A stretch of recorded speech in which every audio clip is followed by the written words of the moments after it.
A paz do Senhor, galera, tudo bem? Eu sou Bruno Saraiva e você está no canal Ouça, Reflita, Escreva. E no vídeo de hoje nós vamos aprender sobre a Era da Criação.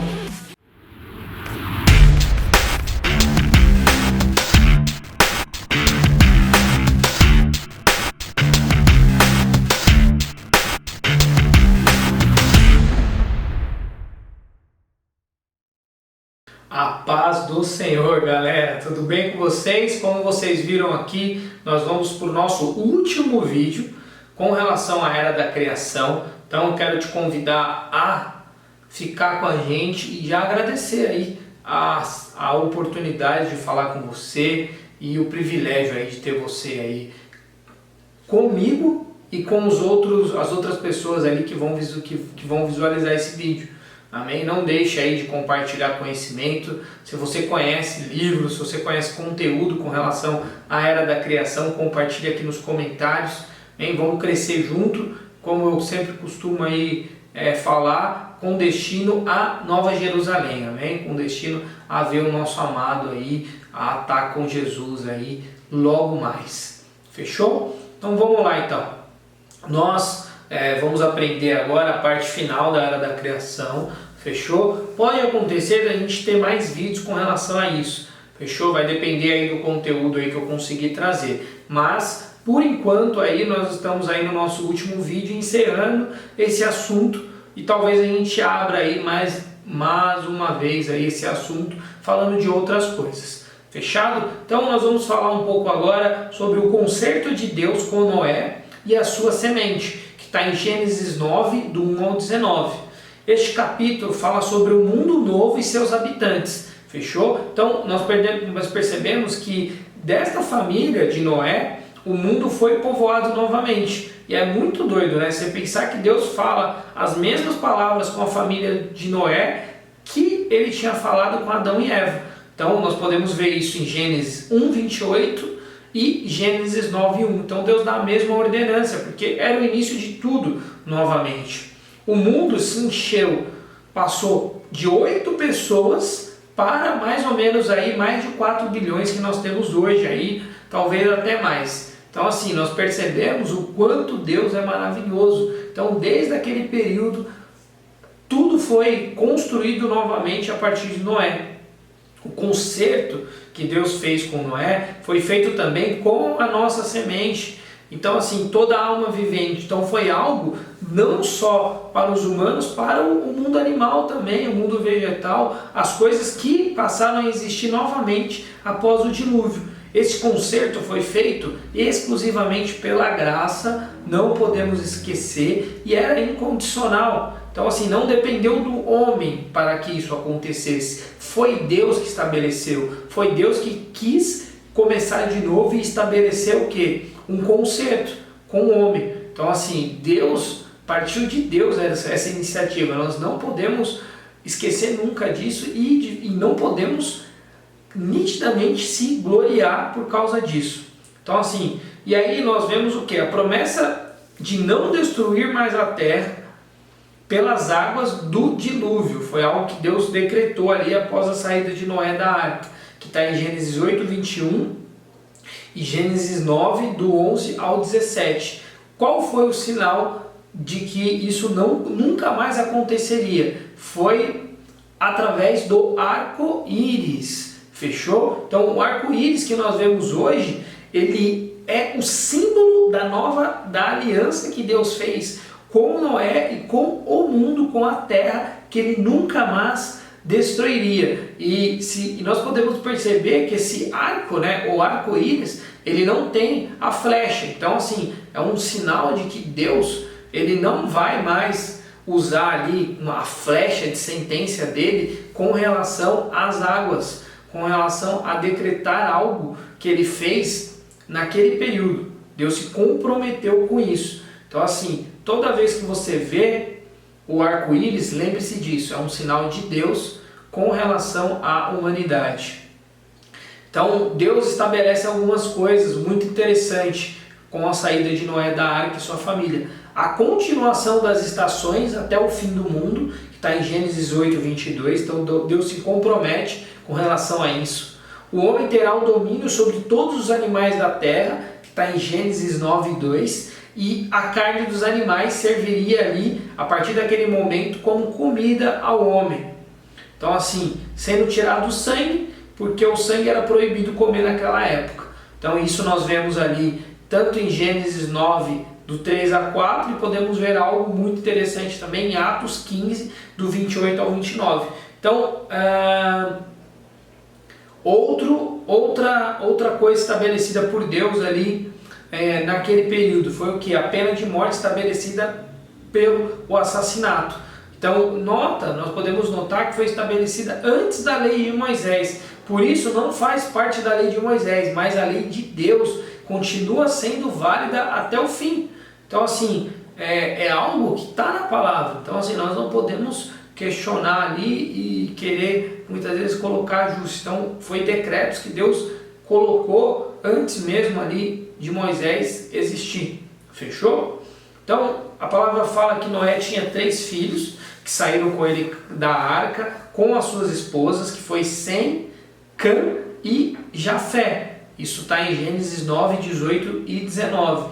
A palavra diz que Cão é o pai de Canaã ou dos cananitas. Era um povo idólatra, pecaminoso, rebelde, que morava na terra prometida quando Josué e Israel, o povo, chegaram lá para ficar. Desses 3 filhos se povoou toda a terra. E aí nós vamos entender o porquê Cão tem ali essa descendência ali ruim, o porquê que isso aconteceu.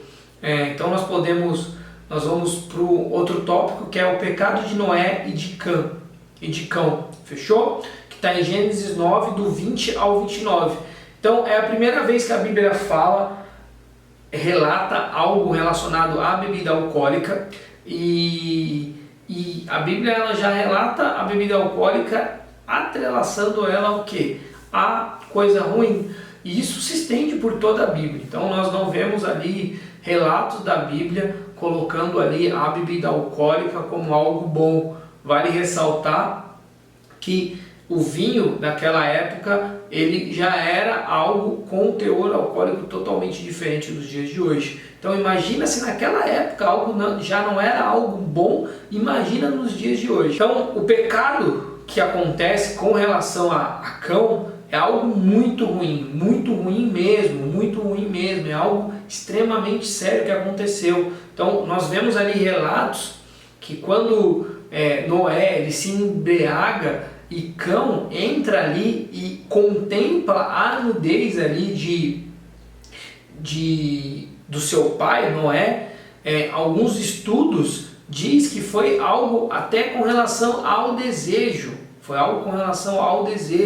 Então assim, existe a possibilidade de ser algo relacionado até ao desejo carnal. Então assim, é muito interessante, porque se não fosse algo tão sério, a Bíblia Deus não teria dado uma sentença tão cruel, tão pesada, para Cão. Então você acha que Cão só olhou naturalmente? Então assim, nós podemos já perceber a consequência que isso gerou com a atitude de Cão. Muito interessante, porque o sentido da palavra viu, em algumas versões, o capítulo 22 ali, de Gênesis 9, 22, significa olhar com satisfação. Algumas traduções colocam, e quando a gente vai pesquisar um pouco a fundo a questão do texto ali com a palavra original. Ele gostou do fato ali, Cão, ele gostou do fato de seu pai ter caído no pecado, entendeu? E guardou no íntimo do seu coração o rancor e o ódio contra seu pai, e a sua moralidade, justiça e autoridade foi despencando após ali ele ter cometido ali esse erro com relação ao seu pai. E aí é muito interessante, por quê? Porque a palavra diz também que ele foi contar isto para os seus irmãos.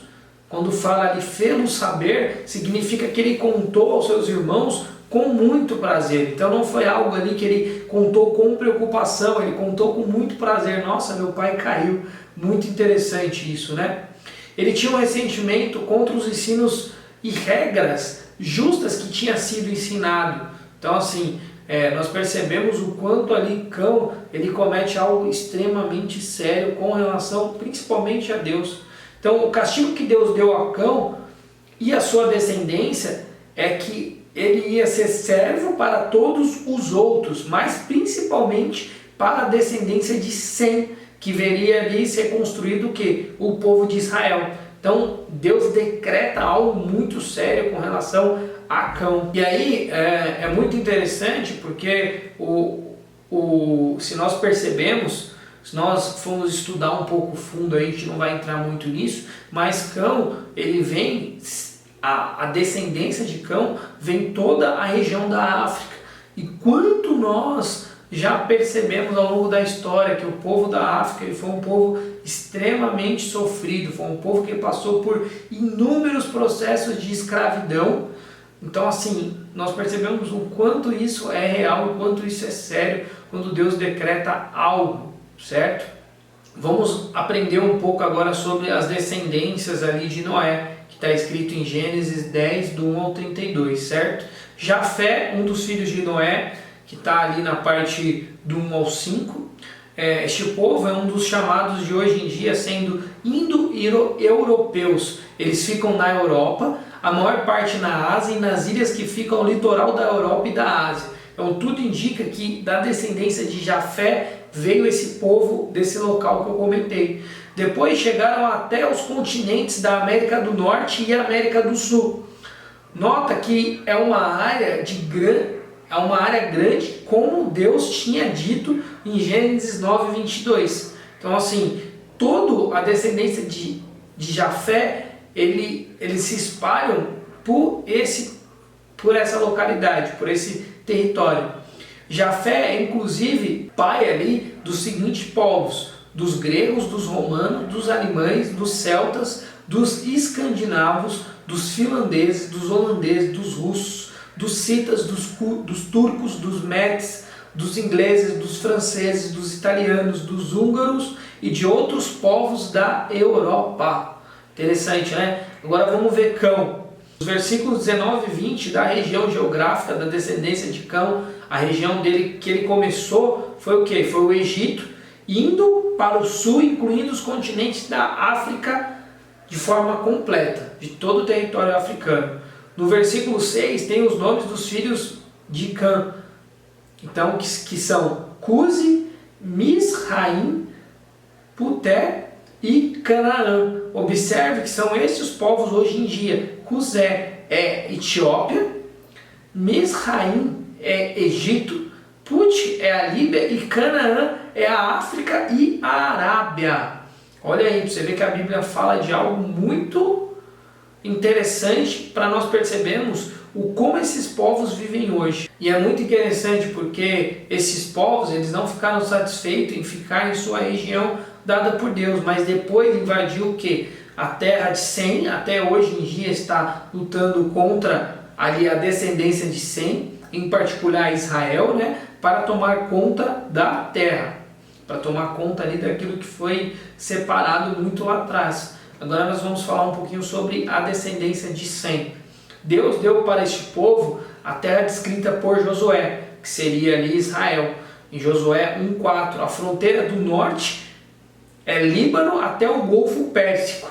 A fronteira do sul e os mares Mediterrâneo e Vermelho. A palavra hebreu vem da palavra Eber. Então Abraão era o que? Da genealogia de Eber, que está ali em Gênesis 11, do 10 ao 26. E a descendência são os seguintes povos ali de Sem: o assírio, os caldeus, os sírios e os judeus.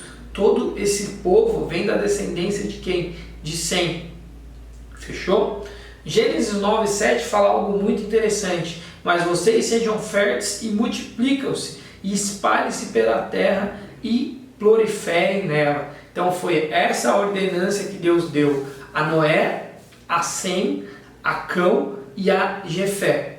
E nós vemos que isso realmente aconteceu e é algo real nos dias de hoje. Então nós vemos povos espalhados a muitos lugares da terra, em todos os lugares realmente. Agora nós vamos falar um pouquinho sobre algo muito interessante que acontece na Bíblia, que é a Torre de Babel, que está em Gênesis 11, do 1 ao 32.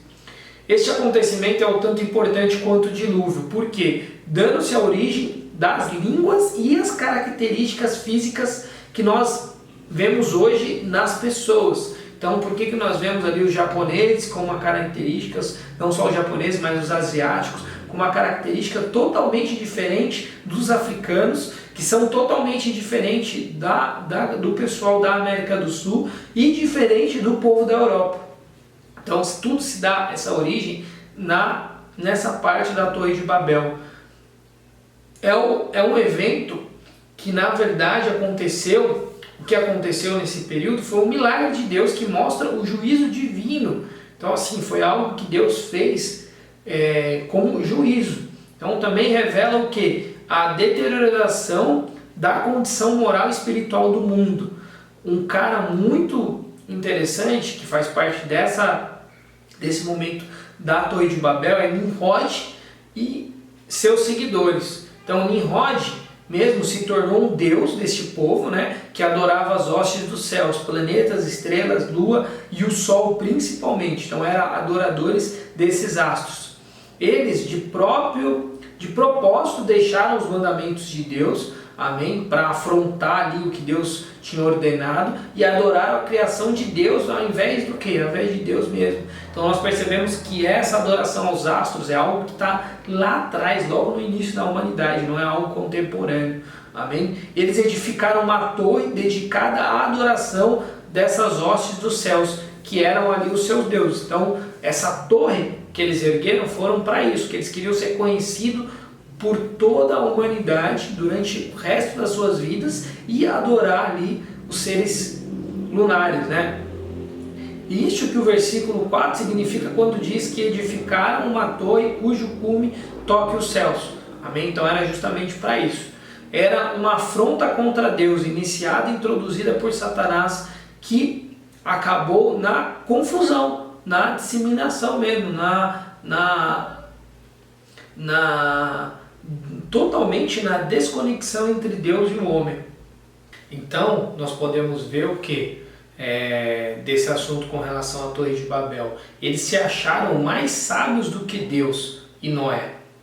Então assim, eles relacionaram que era melhor ficar juntos do que ser espalhados sobre a face de toda a terra. Mas foi isso mesmo que Deus tinha mandado fazer. Então assim, é muito interessante, porque Deus pede o quê? Multiplicar e se espalhar. O que eles quiseram fazer? Se ajuntar e confrontar ali a ordem que Deus tinha dado e Noé tinha orientado. Então assim, é muito interessante que a rebelião do homem contra Deus não é de hoje.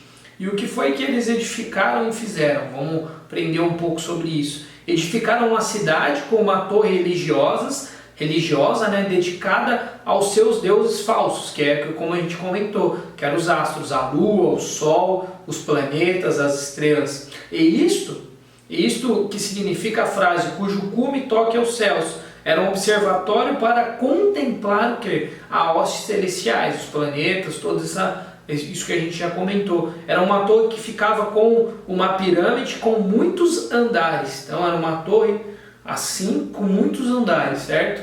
Essa torre foram feitas com andares de cores variadas, representando o que? Os planetas. Cada andar era dedicado para uma dessas idolatrias. Esse tipo de torre é chamado como de zigurato. É um templo de torre, fechou? Então era mais ou menos isso. A palavra Babel na língua hebraica significa o quê? Confusão. Na língua caldaica, o portal de Deus. Então assim, para eles significava um portal de Deus e Babel significa para Deus confusão. Então era um lugar de confusão. Por quê? Porque era afastado do que Deus tinha ali, tinha prometido, e confusão também porque a partir daquele momento foram o quê? Colocado línguas diferentes, eles nunca mais ali conseguiriam continuar o plano que eles começaram. Eles disseram, façamos um nome. E eles queriam ficar conhecidos e famosos na terra, como eu falei. Então você vê ali através de Satanás, o orgulho, a rebelião, a tolice e a ambição que eles tinham ali com relação a isso. Somente Deus, e aí nós precisamos deixar bem claro, somente Deus merece ser Rei dos Reis, o Senhor dos Senhores, amém? E o Todo-Poderoso, e ser adorado pelo homem, somente Deus. Deus não aceita que o homem dê a sua glória e adoração para qualquer outra coisa, qualquer outro Deus, amém? Que não seja o dele. Por isso Deus confundiu o que? A língua deles. Observe que Deus ali revela no versículo 7 o quanto Deus fala o que? No plural. Então assim, não só Deus, mas foi uma sentença dada por Deus, por Jesus. Então assim, nós percebemos que não era apenas Deus tomando essa decisão, mas ali as três representações ali, Deus, o Espírito Santo e Jesus. Então, desçamos e confundamos, são as palavras usadas. Então assim, é um juízo de Deus e foi dado a partir daquele momento várias línguas, que é as línguas que nós conhecemos hoje. Deus confundiu a obra de Satanás antes que ele pudesse terminar. Então era uma torre em construção, Deus viu que aquilo ia realmente gerar algo horrível, mais do que já tinha gerado, e Deus confundiu para que aquilo não continuasse. A sua vontade foi cumprida, amém, depois da confusão da língua dos homens, porque o que aconteceu? Eles se espalharam por toda a terra, e aí a gente vê toda essa diferença de línguas que nós vivemos hoje, toda essa dificuldade de uma pessoa daqui falar com uma pessoa de outro lugar, de outro continente, se ela não soubesse comunicar. Então vamos lá caminhar para o finalzinho ali, a genealogia de Sem até Abraão, que está no Gênesis 10, 32. Fechou? Esses versículos de Gênesis 1 a Gênesis 11, 10, a Bíblia contou a história da humanidade. Mas daqui para frente, desses versículos para frente, a Bíblia vai contar a história do povo criado por Deus. Fechou? Deus dá a genealogia da descendência de Sem até Abraão. Começou com o capítulo 12 de Gênesis, tem uma história de Israel, e continuar dando até o quê? Até o Novo Testamento. E aí, para nós encerrarmos, 2 Timóteo 3, 16 e 17, que diz o quê? Toda a escritura é inspirada por Deus e útil para o ensino, para a repreensão, para a correção e para a instrução da justiça, para que o homem de Deus seja apto e plenamente preparado para toda obra. Então tudo isso que nós aprendemos, amém, que não seja apenas um conhecimento, mas que ajude a transformar a sua vida, como vem transformando a minha e de muitas pessoas que eu conheço. Fechou? Tudo isso foi inspirado por Deus, amém. Eu quero te agradecer por esse tempo que nós aprendemos sobre a era da criação.